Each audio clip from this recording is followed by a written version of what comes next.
सामईन, इन दलीलों से वाज़ेह हो गया हमारे सामने कि इत्तिबाए रसूल न सिर्फ फ़र्ज और लाजिम है बल्कि इत्तिबाए रसूल ही एक वाहिद ज़रिया है आदमी की कामयाबी का।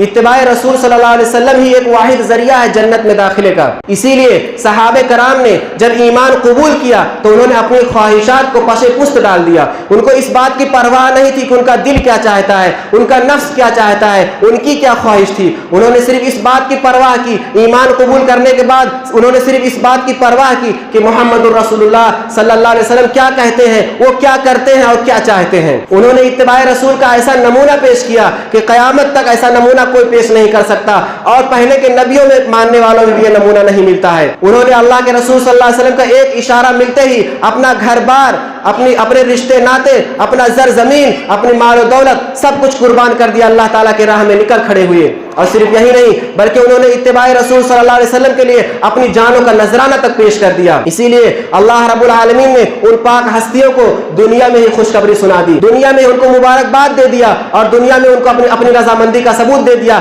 उन अल्लाह ताला ने कहा रज़ी अल्लाहु अन्हु व रज़ू अन्हु कि वो अल्लाह ताला से राजी हुए, अल्लाह ताला उनसे राजी हो गया। और सिर्फ इतना ही नहीं, सिर्फ रजामंदी का सबूत नहीं दिया अल्लाह रब्बुल आलमीन ने, बल्कि उनके ईमान को आने वाले लोगों के लिए मेयार करार दिया और कह दिया कि वइन आमनु बिमिस्लि मा आमनतुम बिही फक़द इहतदौ, कि अगर वो लोग ईमान लाते हैं ऐसे ही जैसे कि सहाबे कराम ईमान लाए हैं, फक़द इहतदौ, तो वो हिदायत पाएंगे। यानी सहाबे कराम का मनहज, सहाबे कराम का ईमान ये मेयार है। हमको ईमान लाना है तो सहाबे कराम के तरीके से, हमें कुरान हदीस समझना है तो सहाबे कराम के तरीके से, उनके मनहज को जो अपनाता है, उनके तरीके को जो अपनाता है, उनके मुताबिक कुरान हदीस को जो समझता है और इत्तिबाए रसूल करता है, उसी का ईमान काबिल कबूल है और उसी का ईमान अल्लाह रब्बुल आलमीन कबूल करता है। मोहतरम सामईन, सहाबे कराम के इत्तिबा के कुछ नमूने मैं आप लोगों के सामने पेश कर दूं। हजरत अब्दुल्लाह इब्न अब्बास रज़ी अल्लाह ताला अन्हु इरशाद फरमाते हैं कि एक सहाबी अपने उंगली में एक सोने की अंगूठी पहने हुए थे और सोना मर्दों के लिए हराम है। अल्लाह के रसूल सल्लल्लाहु अलैहि वसल्लम ने उनकी उंगली में अंगूठी देखी तो आप सल्लल्लाहु अलैहि वसल्लम ने उनकी उंगली से अंगूठी निकाल के फेंक दिया। उसके बाद कहा कि जब तुम में से कोई सोने की चीज पहनता है तो गोया कि वो जहन्नम की आग पर चलता है। अल्लाह के रसूल सल्लल्लाहु अलैहि वसल्लम जब वहां से चले गए तो लोगों ने सहाबी को मशवरा दिया और कहा कि वो अंगूठी उठा लो, तुम्हारे लिए पहनना हराम है तो उसको बेचकर उसका पैसा इस्तेमाल करो या उसको अपने घर की औरतों को दे दो। तो सहाबी ने कहा जिस चीज को अल्लाह के रसूल सल्लल्लाहु अलैहि वसल्लम ने फेंक दिया उसको मैं उठाना गवारा नहीं कर सकता हूँ। ये था इत्तिबाए रसूल का जज्बा। इसी तरह अनस इब्न मालिक रज़ी अल्लाह ताला अन्हु की रिवायत है, वो कहते हैं कि इस वक्त तक अभी शराब हराम नहीं हुई थी, लोग शराब पीते थे। मैं अबू तलहा के घर में बैठा हुआ लोगों को शराब पिला रहा था, वहां पर मजलिस लगी हुई थी कि इतने में मदीना में एक ऐलान करने वाले ने ऐलान किया कि सुन लो मोहम्मदुर रसूलुल्लाह आज से शराब को हराम करार देते हैं। इतना सुनना था कि जिन्होंने अपने हाथ में शराब को पकड़ के रखा था उन्होंने फेंक दिया, जो मशकेजों में शराब रखा हुआ था उन्होंने शराब को उंडेल दिया। उन्होंने इंतजार नहीं किया कि इतना हम खत्म कर लेंगे उसके बाद रुक जाएंगे, जो हमारे हाथ में है उसको हम पी लेते हैं उसके बाद रुक जाएंगे, जो हमारे बर्तनों में रखा हुआ है उसको खत्म कर देंगे उसके बाद रुक जाएंगे। फौरन हुक्म सुनते हुए इत्तिबाए रसूल का ये अंदाज था, इत्तिबाए रसूल का ये जज्बा था कि उन्होंने फौरन शराब को उंडेल दिया। रावी कहते हैं कि मदीना की गलियों में शराब ऐसे बह रहा था जैसे कि पानी बहता है। और हजरत उमर बिन खत्ताब रज़ी अल्लाह ताला अन्हु का वाकया है, जब वो हजरत अस्वद के पास गए उसको बोसा देना था तो कहा कि मैं जानता हूं कि तू पत्थर है, तू ना फायदा पहुंचा सकता है ना नुकसान पहुंचा सकता है। अगर मैंने अल्लाह के रसूल सल्लल्लाहु अलैहि वसल्लम को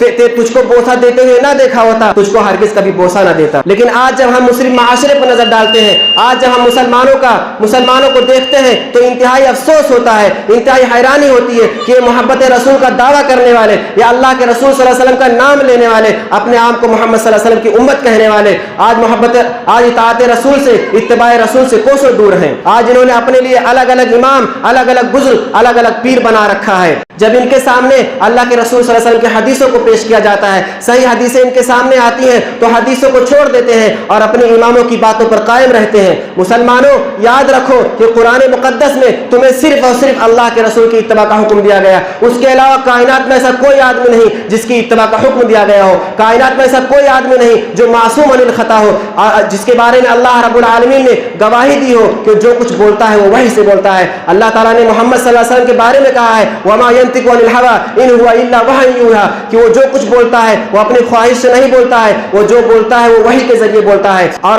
محمد صلی اللہ علیہ وسلم کے علاوہ ایسی کوئی ہستی نہیں ہے جن کی زندگی کو لوگوں کے لیے اسوہ اور آئیڈیل قرار دیا گیا ہو. ہمیں ضرورت اس بات کی ہے کہ ہم اتباع رسول کو اپنائیں, اپنے ہر عمل میں, اپنے ہر معاملے میں اتباع رسول کو دیکھیں. ہم اماموں اور پیروں کی باتیں اس وقت تک مانیں جب تک وہ صحیح حدیث کے مطابق کوئی بات بتاتے ہیں.